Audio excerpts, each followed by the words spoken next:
ప్రభునామమునకు ఘనత కలుగునుగాక. న్యాయాధిపతుల గ్రంథం 6వ అధ్యాయం 24వ వాక్యము మనం చదువుకుంటున్నాము. అక్కడ గిద్యోను యెహోవా నామమున బలిపీఠము కట్టి దానికి యెహోవా సమాధానకర్త అని పేరు పెట్టాను. నేటి వరకు అది అబీయెజ్రెయేలు బొఫ్రాలో ఉన్నది. దేవుని నామానికి మహిమ కలుగునుగాక. మనం చదవబడిన వాక్యము అది న్యాయాధిపతుల గ్రంథంలో ఉన్నది మనం గమనిస్తున్నాం. ఎందుకంటే ఇశ్రాయేలీలు దేవుడు వారిని విడిపించి వాగ్దత్త ప్రదేశంలోనికి తీసుకొచ్చిన తర్వాత వారు పలుమార్లుగా ఇశ్రాయేలు దేవునికి విరోధులుగా జీవిస్తున్నట్టుగా మనం చూస్తున్నాం.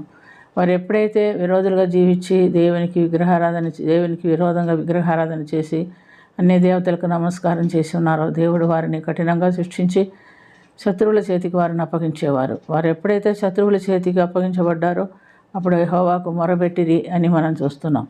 ఈ న్యాయాధిపతుల గ్రంథము 6వ అధ్యాయంలో కూడా మనం గమనించినప్పుడు మిద్యానీయులకు భయపడి ఇశ్రాయేలీలు జీవిస్తున్నారు. మిద్యానీయుల ప్రభుత్వం వారి మీద ఉంది.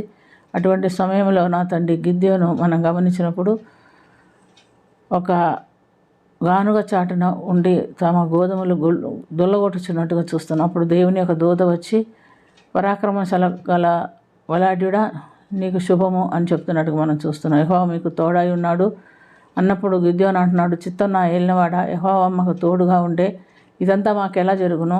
మేము ఎప్పుడు చూసినా మా సర్వశక్తిమంతుడైన దేవుడు మాకు విడుదల ఇచ్చి నడిపించాడు. కానీ మాకు దేవుడు సహాయం ఉండే మా శత్రువులు పలుమార్లుగా మా మీదకి వస్తున్నారు. మేము వారికి విధేయులైపోతున్నాము. వారు మా మీద ప్రభుత్వం చేస్తున్నారు అని చెప్తున్నట్టుగా చూస్తున్నాం. అయితే వారు విగ్రహారాధన వల్ల ఈ విధమైనటువంటి శిక్ష అనుభవిస్తున్నారని వాళ్ళు తెలుసుకోలేదు. అయితే దేవుడు వారిని ప్రేమించి కరుణించి ప్రతిసారి వారికి న్యాయాధిపతులను పంపించి వారికి శత్రువుల మీద విజయం ఇప్పించి వారిని పరిపాలిస్తున్నట్టుగా చూస్తున్నాం. ఈ న్యాయాధిపతులు ఎంతకాలం జీవిస్తారో అంతకాలం ఇశ్రాయేలీలు కూడా దేవునికి లోబడి జీవిస్తున్నారు.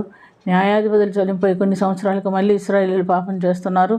అప్పుడంతా కూడా దేవుడు వారిని శిక్షిస్తున్నట్టుగా మనం చూస్తున్నాం. కాబట్టి ప్రియమైనటువంటి దేవునిలారా, ఈ బలిపీఠం ఎప్పటి నుంచి కట్టడం మొదలుపెట్టారంటే మొదట అబ్రహాం కాలం నుంచి బలిపీఠం కట్టడం మనం చూస్తున్నాం. ఆదికాండం 12వ అధ్యాయం 7వ అధ్యాయంలో అబ్రహాం చేత కట్టబడిను. ఇస్సాకును బలి అర్పించి యెహోవా దేవుడు మోరియా పర్వతం మీద బలిపీఠం కట్టించి అక్కడ బలి అర్పించమన్నప్పుడు దేవుడు అడిగిన మాటకి అబ్రహాం లోబడ్డాడు. అబ్రహాం తీసుకెళ్ళి ఇస్సాకును మోరియా పర్వతం మీద బలిపీఠం కట్టి దాని మీద బలి అర్పించడానికి సిద్ధపడినట్లుగా చూస్తున్నాం. అప్పటి నుంచి ఇస్సాకు యాకోబుల కాలం వరకు కూడా బలిపీఠాలు కట్టి అక్కడ వారు దేవునికి బలి అర్పిస్తున్నట్లుగా మనం చూస్తున్నాం. మరి ఇక్కడ మనం గమనించినప్పుడు యోవాషు కుమారుడైనటువంటి గిద్యోన్ని దేవుడు హెచ్చించి బలపరిచి ఇశ్రాయేలీల మీద మిద్యానీయుల చేతి నుండి విడిపించడానికి వారిని వాడుకుంటున్నట్టుగా మనం ఇష్టపడ్డాను. కనుక గానుగ చాటున ఉన్నటువంటి గిద్యోన్ని దేవుడు పిలిపించి తన పరాక్రమం చేత యెహోవా దూత అతనికి మిద్యానీయుల మీద విజయం ఇచ్చి ఇశ్రాయేలుని పరిపాలిస్తున్నట్టుగా మనం చూస్తున్నాం. ప్రియమైనటువంటి దేవుని బిడ్డలారా, మనం కూడా ఈ లోకంలో ఉన్నాము. దేవునికి ఆరాధన చేస్తూ బలియాగం చేస్తూ జీవిస్తున్నాము. కానీ ఎంతోమంది శత్రువుకు సాతానుడి చేతి నుంచి విడుదల పొందలేకపోతున్నారు. అపవాది గర్జించు సింహం వలె ఎవరిని మృగుదమని తిరుగులాడుచున్నటువంటి దినాల్లో మనం ఉంటున్నాం. అయితే మనం దేవునికి ప్రార్థన చేసేవాళ్ళమే కానీ గిద్యోను వలె పరాక్రమంగా దేవుని కార్యాలు చేయడానికి ఇష్టపడ్డు. గిద్యోను ఎలా విజయం పొందాడంటే దేవుడు ఒక మాట చెప్పాడు, మీ తండ్రి ఇంట బయలుకు బలిపీఠం కట్టించబడి ఉన్నది. ఆ బలిపీఠం పడగొట్టించి దాని మీద బలిపీఠం కట్టి నాకు బలి అర్పించు, అప్పుడు నీకు విజయం ఇస్తానని చెప్పినట్టుగా మనం చూస్తున్నాం. మరి గిద్యోను ఖచ్చితంగా ఆ పని చేశాడు. చేయబట్టే గిద్యోనికి విజయం వచ్చింది. మరి మనమైతే మనకు ఉన్నటువంటి విగ్రహారాధన విడిచిపెట్టి మన హృదయాల్లో మనం బలిపీఠాలు కట్టనవసరం లేదు. దేవునికి స్తుతులు అర్పించేటప్పుడు ఆ స్తుతి ఆరాధన దేవునికి అంగీకారమా, యథార్థ హృదయంతో నమ్మకమైన జీవితం జీవించగలుగుతున్నామా అని మనం తెలుసుకోలేకపోతున్నాం. ప్రియమైనటువంటి దేవునిలారా, యథార్థమైన హృదయంతో పరిశుద్ధమైన పెదవులతో దేవుడిని ఆరాధించి స్తుతించినట్లయితే మన దేవుడు మనతో ఉంటాడు. మనకు నిశ్చయంగా ఆయన మనతో ఉండే మనకు విజయం ఇస్తాడు అనే విషయం ఎవరు మర్చిపోదు. అందుకే గుర్తు గిద్యోనే. కాబట్టి గిద్యోని యొక్క కార్యాలు మనం గమనించుకొని మనం కూడా దేవునికి చేత ఏర్పరచబడిన వారంగా ఉండి విజయం మన జనానికి మనకు విజయం కలుగజేసే మనుషులుగా ఉండటానికి దేవుడు మనకు సహాయం చేయనుగాక. ఆమేన్. ప్రార్థన చేసుకుందాం. ప్రేమించి మమ్మల్ని బలిపరిచిన దేవా, నీకు స్తుతి స్తోత్రం చెల్లిస్తున్నాం. నీ కృప చేత ఇప్పటి వరకు ఈ ఆత్మీయ జీవితాల్లో ముందుకు పోవటానికి మీరు మాకు సహాయం చేస్తున్నందుకు స్తుతి స్తోత్రం.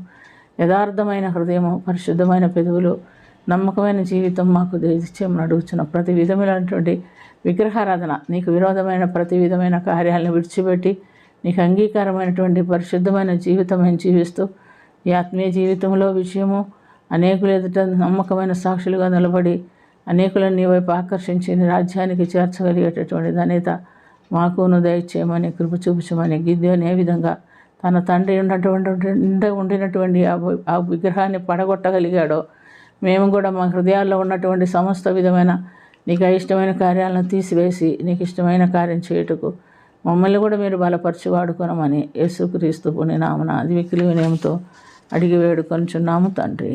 ఆమేన్.